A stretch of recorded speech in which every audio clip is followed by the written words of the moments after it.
తెలుగు చలనచిత్ర పరిశ్రమకు mega family ఒక వెన్నెముకలా ఉంది. అటు చిరంజీవితో మొదలైన ఈ ప్రస్థానం వరుణ్ తేజ్ వరకు నడుస్తూనే ఉంది. ఈ ఫ్యామిలీ ఇంతగా ఎదగడానికి సినిమా ఇమేజ్ ఒక కారణమైతే ప్రత్యేకంగా చెప్పుకోవాల్సిన కారణం ఇంకొకటి ఉంది.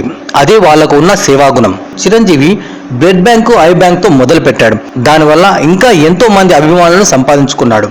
అలాగే పవన్ కళ్యాణ్ కూడా ఖమ్మంలో తన అభిమాని శ్రీజ క్యాన్సర్తో బాధపడుతుంటే అక్కడికి వెళ్లి ఓదార్చి వచ్చాడు. ఆ సంతోషంతోనే ఆ అమ్మాయి క్యాన్సర్ నుంచి బయటపడి మళ్ళీ హైదరాబాద్ వచ్చి పవన్ ని కలిసింది. దానికి పవన్ చాలా ఆనందపడ్డాడు. అలాగే ఇప్పుడు అల్లు అర్జున్ తన అభిమాని అయిన 67 ఏళ్ల మస్తాన్ బి క్యాన్సర్ తో బాధపడుతుంటే తనని తన నివాసంలో కలిసి ఓదార్చి ఆవిడకి ఎంతో ఆనందాన్ని పంచాడు.